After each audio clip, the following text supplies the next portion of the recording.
very little rates. So even small rate moves would hinder that market. And so while there may be some potential in there, there's a lot of headwinds that can serve to sort of counteract that potential. And we haven't seen great gains in housing, even as the economy has been improving over the last couple, 3 years.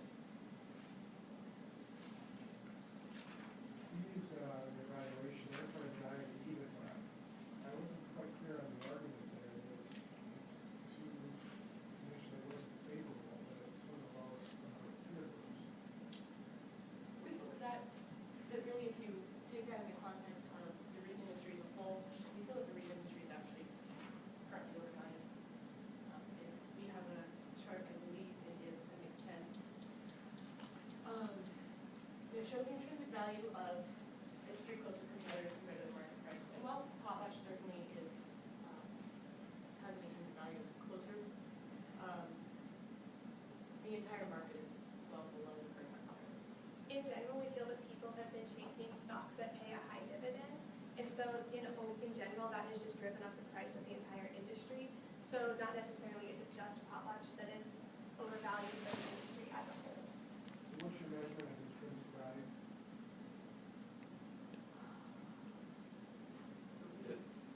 The number itself, or Yeah, how do you calculate intrinsic value?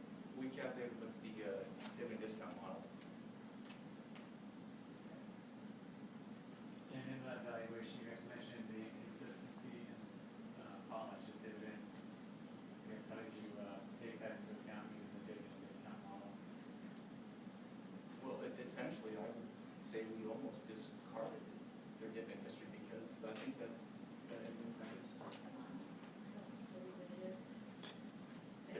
their dividend history is quite erratic. With the Swiss Re status, they had to up the dividend up, and as you look at the historical at that behavior, it went very far. It went up, but then with the implosion of the housing market, the dividend really went in the tank as well. So while their investors benefited from the climb in the dividend prior to maybe 2007 or 2008, they've certainly been on the other side of that since then. And even as things have started to get a little bit better, they just haven't grown that dividend at a significant rate. So your $23 intrinsic value for Potlatch that was mentioned earlier, I believe you mentioned it. Yes. But if I'm looking up there, you guys have intrinsic value north of 30. What that $23 value is our estimated price that would have a year from now. And like we said, the current price is it closed today a little bit over $40 per share. And if we take that estimate of $23 in 1 year from now, we can see that overvaluation of approximately $20. So that's where we got that $23 from. It's not shown on the graph. It's a look in the future. So you think the intrinsic value is going to decline even further? Yes. Especially with the 3,000 acres that are in New Zealand, one of the strategies of Potlatch is to get into the Asia Pacific market.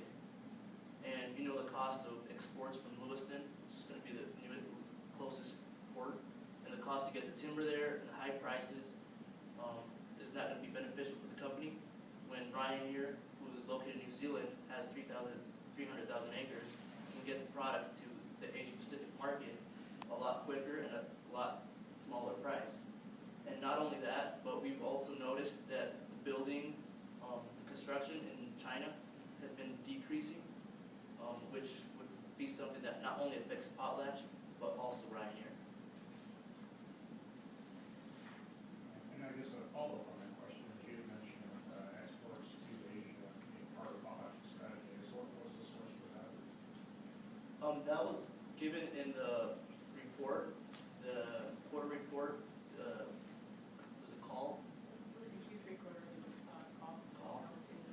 They talked about that their strategy to focus on trying to export products to the Asia Pacific market.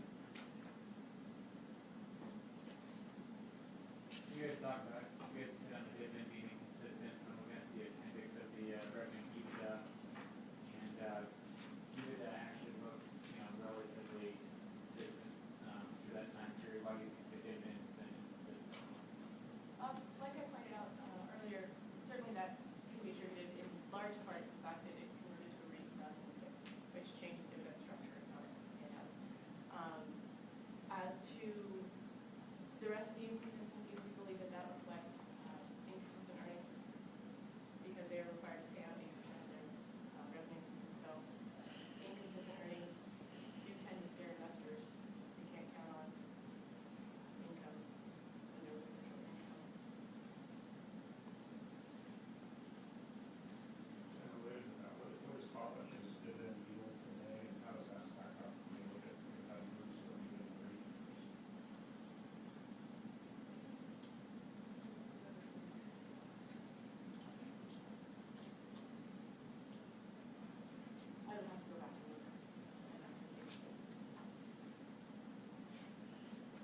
saw looked nice, but in going back to the prior year's NKs, you can see that that was really kind of an outlier, that their average over the last 10 years for ROE, and this is not in there, this was some of the work we did look at, was in the neighborhood of 27 or 28%.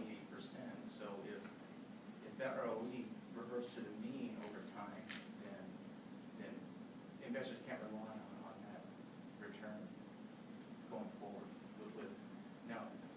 So it looks good now, but based on historical